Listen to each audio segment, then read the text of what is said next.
That night, the footsteps stopped outside because for the first time, they were already inside.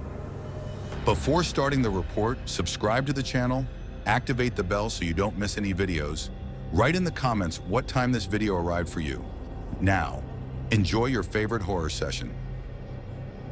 I've always been a skeptic. I grew up hearing my grandfather say that the only things haunting the living are the bad decisions they make. My dad, a practical man, used to add, "If you hear a noise, it's plumbing, wind, or the neighbors." Simple, rational, settled. That's why, when I moved into this apartment on the top floor of an old building in Philadelphia, I didn't pay much attention when, during my first week, I heard what sounded like heavy footsteps above me. It was late at night. I was lying down, almost asleep, when I heard the first sound. Slow, steady, like someone in boots walking across the ceiling. My first reaction? Laughter. Probably maintenance. Maybe someone had access to the rooftop. Who knows? I always had an explanation for everything, always did. The next day, I called the property management office. The answer came with a casual, almost bored tone. "Oh, the unit above? It's been vacant for months, locked up. There's not even power running up there." That planted the first seed of unease, but I buried it. The next night it came again, but this time, along with the footsteps, I heard the unmistakable sound of furniture being dragged. You know that scraping sound of wood across the floor? That. And then, just to top it off, what really got me? The sound of a ball bouncing. I froze in the middle of the living room, still holding the TV remote. My heart skipped a beat. I grew up playing ball inside the house. Got yelled at by my mom countless times for it. That's how I know. That was the sound of a rubber ball hitting a wooden floor. Curiosity got the best of me. I went upstairs, got the keys from the front desk, climbed the narrow staircase, stood in front of the upstairs apartment door. Locked, padlock intact, dust piled thick in the cracks, the kind of dust that tells you no one's been here for a long time. That night, as I lay in bed, the sound changed. The footsteps came directly over my bed and stopped, right there, like someone was standing still, listening to me sleep. My whole body went cold, but I didn't move. Pretending I hadn't heard felt like the safest thing to do. Before closing my eyes, I made myself a promise. The next day, I was going to find out what was going on upstairs. What I didn't know was that the problem was never just upstairs. The next morning, I woke with that strange hangover feeling. I hadn't had a drink, but my whole body felt like it had spent the entire night tense, on high alert, like I'd been fighting off sleep. I got dressed quickly, with a determination that didn't feel like mine. I went straight to the lobby. Mr. Johnson, the morning doorman, looked at me with that expression of someone who's seen a lot and doesn't get surprised easily. "Has anyone had access to the apartment upstairs?" I asked, trying to sound casual. He shook his head. "It's been locked for months, I've told you. No one has the key except the property office, and there's no power up there, no lights. Why?" I made up some excuse, said something about a leak. He didn't seem to buy it, but didn't push. I climbed the stairs, pressed my ear against the upstairs door. Silence. No footsteps, no ball, no furniture, but the unease. That stayed with me. I went back to my apartment, and that day, I decided to call my mom. Small talk turned into me casually mentioning the sounds, laughing it off like it was just a dumb story. But she went strangely serious. "Are you praying before bed?" she asked suddenly. I laughed. "Mom, come on, don't start. It's nothing like that, just some weird noises." "Still, pray." And after a pause, "Remember what your grandmother used to say about places that hold echoes of people who've already left." That hit me. My grandma had this thing about echoes. When I was a kid, she'd make me recite a prayer before bed, saying certain places hold more than just walls and windows. But I grew up, forgot, let it go. That night I went to bed earlier than usual, and right before I closed my eyes, half laughing at myself, I said the prayer she taught me. "Whatever is not mine, leave, and whatever remains, let it unravel." I felt ridiculous, but I did it. And then, around 3 a.m., I woke up to a new sound. No more footsteps, no more ball, no more furniture. It was something scratching at my door, like nail or fingers, searching for a gap between the wood and the floor. I stood up slowly, step by step, until I reached the peephole. The hallway, empty, but the sound kept going. I looked at the lock, still in place, and then something happened that made me freeze.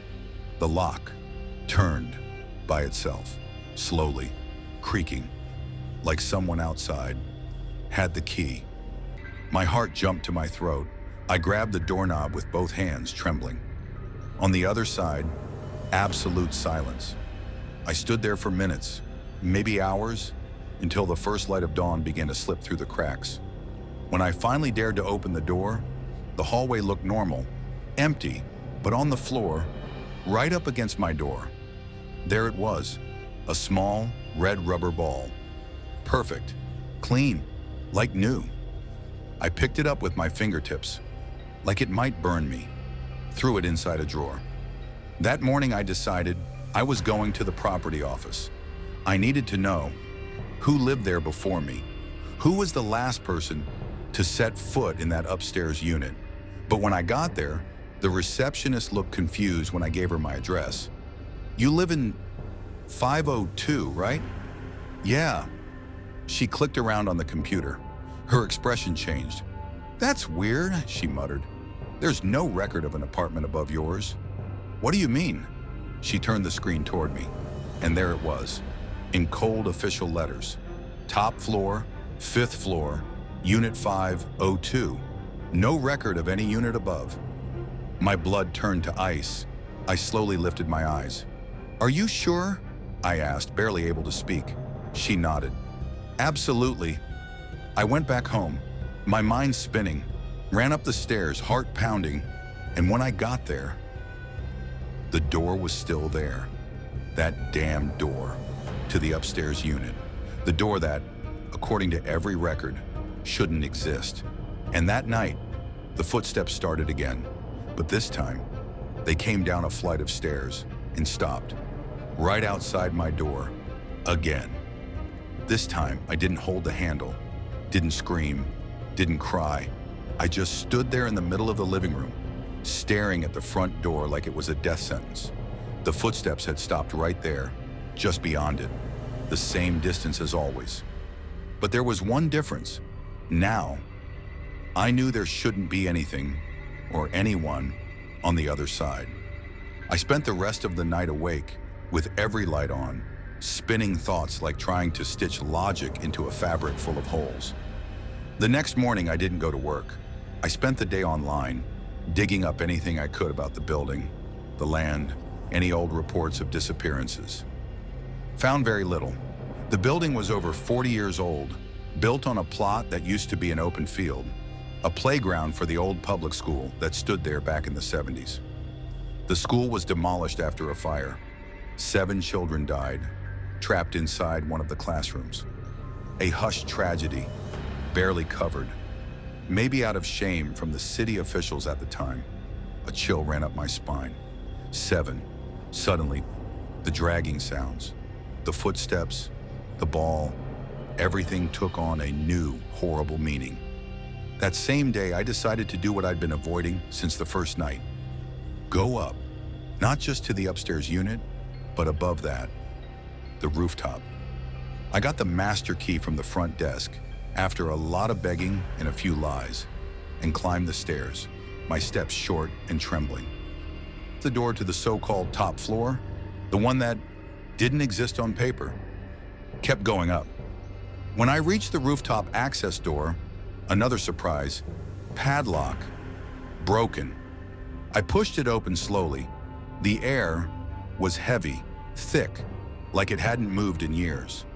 The concrete floor was covered in marks, round marks, like balls had been bounced there, over and over. In the corner near the water tank, I found something that made my stomach turn. 7 old toys, piled up, dirty, all children's toys. A headless doll, a rusty toy truck, a corroded spinning top, and among them, another red rubber ball, just like the one that appeared at my door. I knelt there shaking, trying to process what I was seeing. And that's when I heard it. Behind me, down the stairs, a door slamming shut. I jumped to my feet and ran, took the stairs 3 at a time. When I got to my floor, I froze.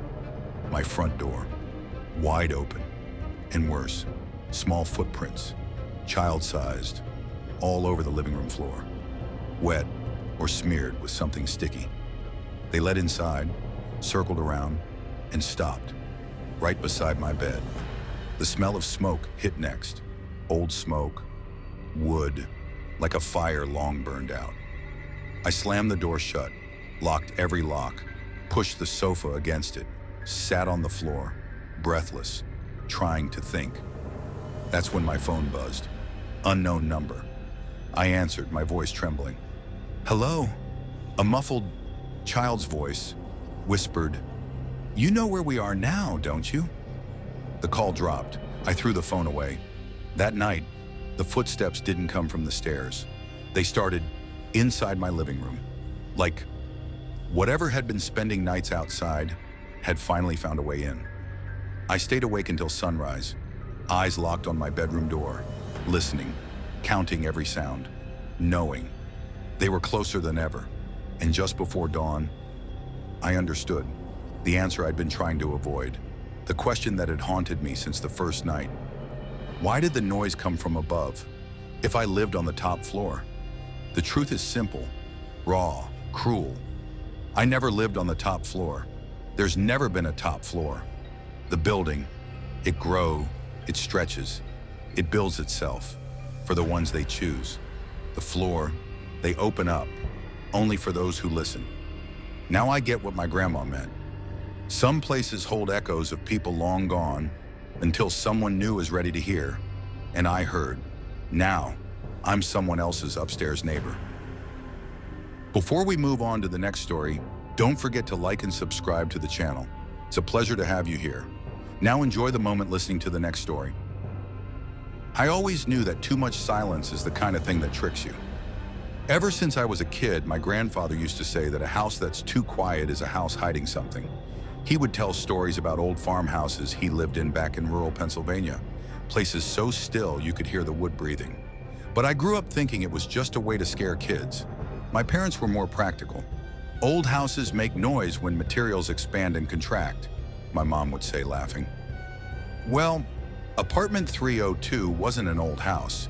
It was a modern unit in a beige building on the outskirts of Portland, Oregon. Cold tile hallways, LED-lit corridors.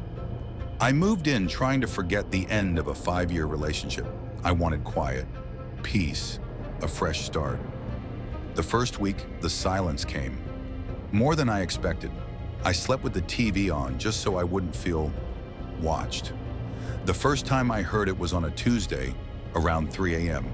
A dragging sound, like someone pushing a couch across the floor upstairs. I got up, annoyed, walked to the window to check if the lights were on in 402, but it was pitch black. The next morning, I ran into the building manager, Mr. Thompson, a man in his 70s, always wearing a baseball cap, with the raspy voice of a lifelong smoker. I asked who had moved into the unit above me. He gave me a strange look, took a few seconds before answering. 402's been empty for about 4 years. He laughed awkwardly, changed the subject, and left me standing there with a metallic taste in my mouth. The next night, the noise came again. Exactly at 3 a.m., furniture dragging. This time, it sounded closer, like it was on my own floor. I stared at my front door. Nothing. No footsteps in the hallway. The next day, I spent hours rationalizing. Building structure, pipes, plumbing, anything. I didn't let it get to me. Not yet, but Friday changed everything. I woke up in the middle of the night to find the kitchen light on. I clearly remember turning it off before bed. Half asleep, I stumbled over, and the 2 glasses I always kept stacked, one inside the other, were separated. One on the counter, the other in the sink. My stomach twisted. I laughed it off, blamed it on distraction, but I couldn't sleep again. On Saturday, I decided to casually chat with my neighbor across the hall, Mrs. Wilkins, an older lady with too many cats. I asked if she ever heard noises at night. She hesitated, looked at my door, then at the floor. "Best not to mess with that," she said softly. Before I could ask more, she slipped inside, shutting her door firmly. That's when I started paying attention to everything. I wrote down times, sounds, little details that kept popping up. Always at 3 a.m., always the same dragging noise. And things moving. Sunday, it was the balcony door. I remember locking it, but when I woke up, it was wide open, creaking in the wind. That night, I left my phone recording audio while I slept. The next morning, when I played it back, 2 minutes before 3 a.m., I heard a distinct click, the sound of my front door lock turning, and then footsteps inside my apartment, footsteps from the living room to the foot of my bed. The recording ended with a whisper so low I had to crank the volume all the way up. Almost imperceptible, but I heard it. My name. I stood in the middle of the living room for the rest of that morning, staring at the floor as if somehow the answers were hiding there. That recording played over and over in my head. My name whispered inside my apartment while I slept. I felt the bitter taste of fear in my throat. For a brief second, I thought about calling someone, a friend, my parents. But what would I say? That I recorded invisible footsteps? A whisper? Even I wasn't sure I wasn't going crazy, so I did what anyone would do. I tried to convince myself it was some glitch. Microphone distortion, interference, maybe even street noise leaking in through the open balcony. I spent the day repeating that like a mantra, but deep down, I knew it was a lie. That night, I decided I wouldn't sleep. I lay on the couch, all the lights on, phone in my hand. The hours dragged, 1 a.m., 2 a.m., 2:45, and then, exactly at 2:58, the temperature dropped. For real. The air turned ice cold, like someone had opened a massive freezer right in the living room. My body reacted before my brain did. Goosebumps, sweaty palms, and then the sound came. Not the furniture dragging this time. Different. A crack from my bedroom door. A sharp, dry crack, like splitting wood. I stood up slowly, heart racing. I walked toward it, each step a challenge. I pushed the door open with my fingertips. Empty, but the smell, it smelled old. Damp wood, basement mildew, like something sealed shut for years. And then I remembered something from my childhood. My grandfather used to say, "Where there's the smell of old but nothing old, something's trying to stay." My head throbbed. I needed out of that apartment. I grabbed my keys, opened the door, and there was Mrs. Wilkins, standing in the hallway with a look that was equal parts fear and pity, like she already knew what was happening. "I heard the noise," she said softly, never taking her eyes off my door. I asked her to come in. I needed company, someone to help me make sense of this. She hesitated but stepped inside, sat on the edge of the armchair, hands clutched tight in her lap. We sat in silence for a few seconds. She took a deep breath before speaking. "This apartment, the last person who lived here, well, she swallowed hard. He disappeared." "Disappeared how?" I asked, mouth dry. "Overnight. No one ever saw him leave. His stuff, it's still here. The police came, but nothing. After that, no one wanted to rent 302. I felt the floor drop beneath me. I pressed for more. His name, what he did, anything. She just shook her head.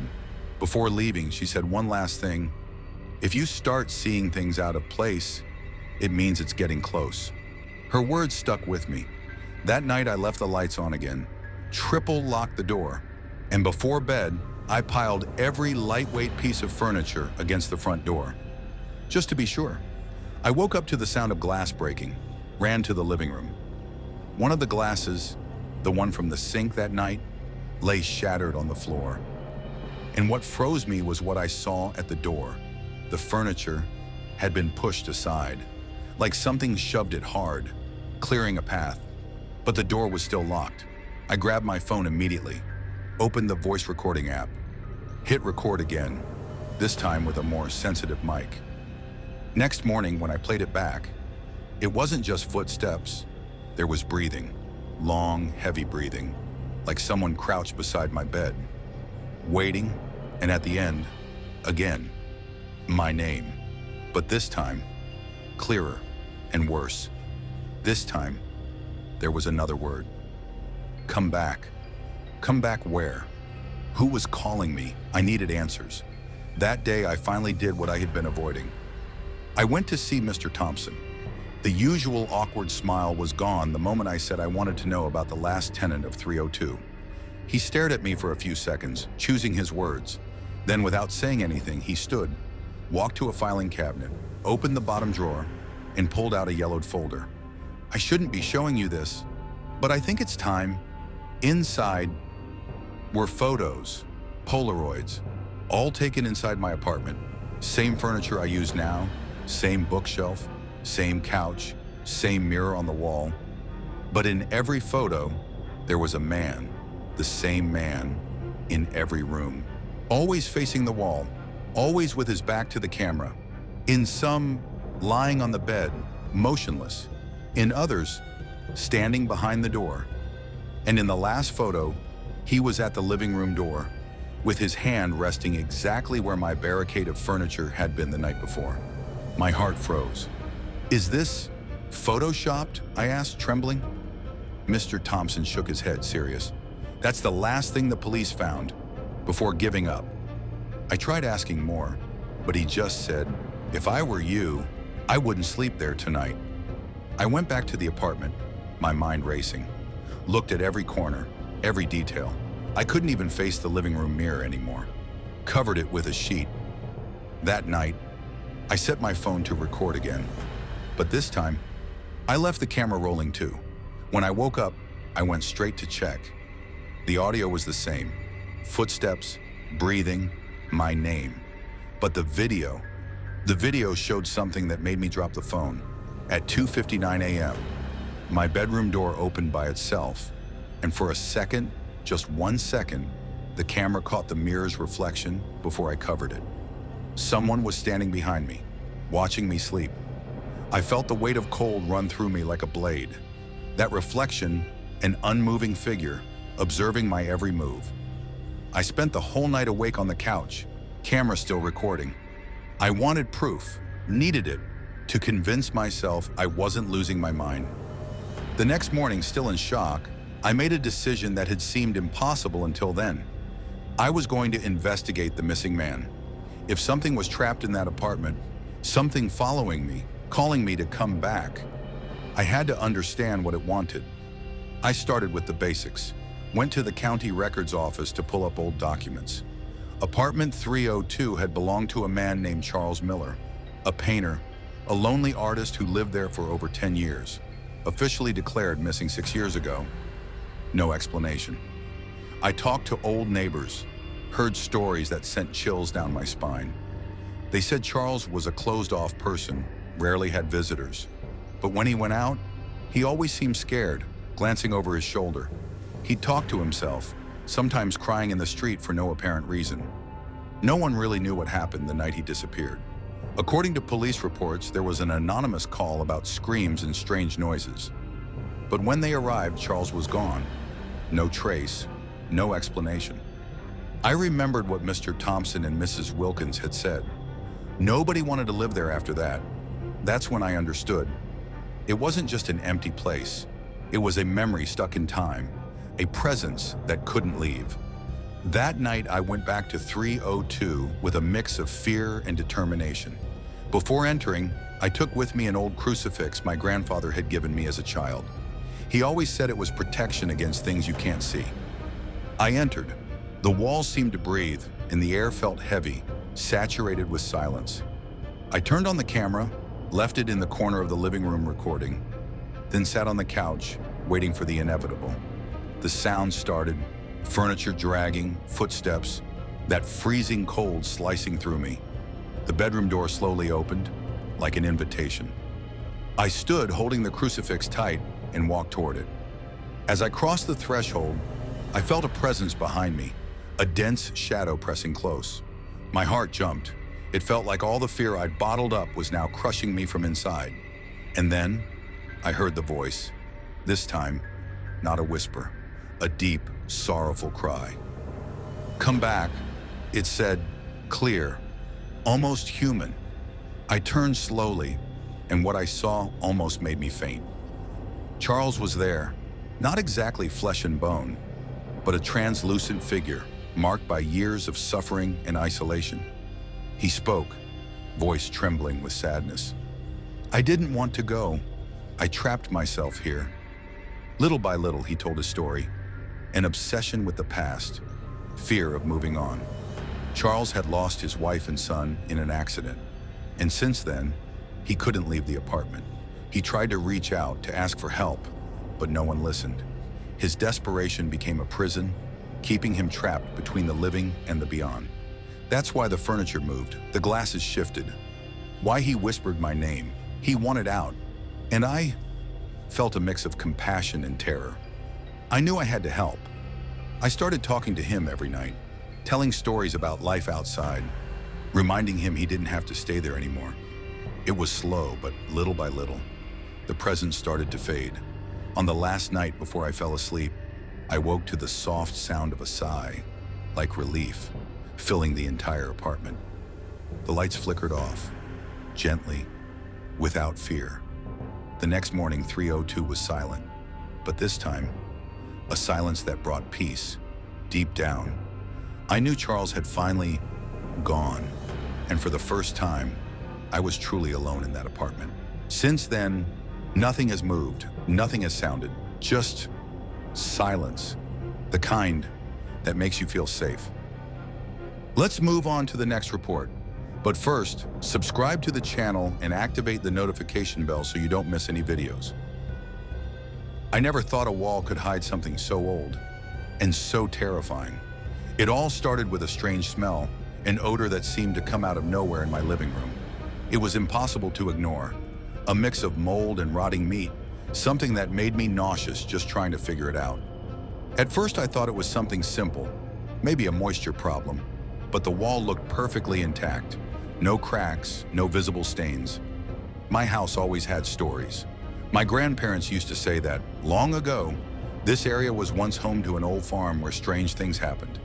Disappearances, old feuds, family secrets no one wanted to talk about. I never really believed any of it. I figured they were just scary tales for kids. But something about that smell hit me in a way I couldn't ignore. After a few days, things got worse. I started noticing strange dampness near the electrical outlets in the living room. Dark water, almost black, seeping along the edges. I called plumbers, electricians, had everyone check it out. Nothing. No leaks anywhere inside the walls. That's when curiosity started turning into fear. The water didn't seem to have a source, like it was coming from inside the wall itself, but with no visible origin. One night, already tired of trying to understand, I knocked on the wall with my hand. The sound was hollow, but something about it felt wrong, like there was a space, a closed compartment inside. That's when I heard the first sound, a muffled scream, so faint I thought I was imagining it. I froze, heart pounding. From that night on, every time I went to bed, I started dreaming about someone screaming behind that wall. Distorted voices, desperate cries, a call for help that felt like it was coming from a long time ago. I don't know what I'm dealing with, but every time I try to sleep, I feel like something or someone is trying to get out, trapped between the walls of my house. Every night when I turn off the lights and lay my head on the pillow, the sound returns. First barely noticeable, a distant muffled whisper, but then it takes shape, like something scratching the wall from the inside, trying to escape. It feels like that thin barrier of drywall and paint is the only thing separating that scream from the real world. And the fear I feel isn't just about what's in there, but what it could mean for me. Before all this started, I had a normal, kind of boring, but safe life. Office job, weekends with family, nothing extraordinary. My parents always taught me to respect the history of the house. Not the crazy legends, but the signs the place gave us. My grandfather used to say that walls hold memories, sometimes more than we realize. It was a belief I never took seriously until now. At family gatherings, my grandmother used to talk about previous owners of the house, people who lived here long before we bought the place. She said many left suddenly, without explanation. She herself avoided spending much time in that living room, like she could sense something wrong in the air. I never understood why. I thought it was just superstition. But that smell, that sound, they opened a crack in those forgotten stories and what they really meant. I even sought medical help because of the smell. Someone suggested it could be toxic mold making me hallucinate the sounds. But that wasn't it. My mind was clear. All tests came back fine. The problem was real and it was inside that wall. So I decided to try something more direct. I bought a listening device to pick up sounds behind the wall. When I placed the microphone, I heard it clearly. A woman's voice, a whisper so desperate it felt like it came from the depths of time. She kept repeating a word or a name, something like, "Emily, help." That opened up a new question. Who was Emily, and why would she be trapped there? That's when I started digging deeper into the house's history. I found out that decades ago, a young woman named Emily disappeared under mysterious circumstances in this area, just outside of Albany, New York. They never found her body or any explanation for her disappearance. My house, according to old property records, was built right on the land where she was last seen. Every new piece of information only intensified the feeling that this wall wasn't just a physical barrier, but a veil between the present and a past smothered by secrets. But what haunted me most was how, as I investigated, I felt something changing inside me. I started hearing voices outside the house, whispers at my ear when I was alone. And even the strange smell seemed to follow me into other rooms, even when I left for work. One particularly hard night, I felt the wall vibrate under my hand. It was more than just a hollow sound. It was a clear attempt to break through that invisible prison. The anguish in that voice now felt like my own, a plea I couldn't ignore. And then, at that moment, a growing doubt took over me. Was what's behind that wall a victim waiting for help, or something that should never be set free? That uncertainty consumed me, clouding my thoughts. I needed to know the truth. And if that meant facing whatever was behind that wall, so be it. I couldn't keep living in that agony, trapped between fear and curiosity. That night, while everything was silent, I approached the wall with a courage I didn't feel. I grabbed a small hammer and started tapping, gently, feeling the strong smell flood my nostrils. With each strike, the hollow sound grew louder, more urgent, like something was right there, just there, trying to communicate. Suddenly, the hammer struck a thinner spot. The wall gave way, and a piece of drywall crumbled to the floor, revealing a small cavity. Inside, I found something I never imagined, an old dust-covered diary. When I opened it, I realized it belonged to Emily, the young woman who had vanished decades ago. Its pages revealed a terrible secret. She had been locked inside, alive, by someone from the family who had lived here before, in a desperate attempt to cover up a crime no one ever discovered. She wrote about the horrible smell from the dampness, the growing fear, and her hope that someone would find her. The diary ended abruptly on a page where she described hearing footsteps outside the wall, as if someone was constantly watching her. Her last sentence was a desperate plea. "If anyone finds this diary, please, set me free." Holding the diary, the voice I heard was no longer a whisper of terror, but a call for justice. And the smell I sensed, it was the lingering trace of suffering, of a life slowly fading away in there. Still holding the diary, I felt movement behind the wall, something that made me step back, heart racing. But there was nothing physical, just a presence that finally seemed at peace. That's when I understood. That wall wasn't just holding Emily's body, but all the pain, fear, and silence of a buried truth. I called a contractor to open a larger section, and together with the police, we began an investigation based on what the diary revealed. What once seemed like a legend took on new life. What was inside that wall was a memory that needed to be freed. Today, the house feels different. The smell is gone, the leak has dried up, and I finally sleep in peace. But every night as I lay down, I remember that muffled scream, not a cry for help anymore, but a goodbye. And the answer to the mystery that haunted me for so long is clear now. That wall held not just a body, but a story I needed to hear to finally understand the weight of the memories our homes carry. I'm alive. And now, more than ever, I know that silence can be more terrifying than any scream. Some stories never have clear answers, and that's perhaps what scares us the most. To hear more stories like this, subscribe to the channel, like the video, and get ready for the next story.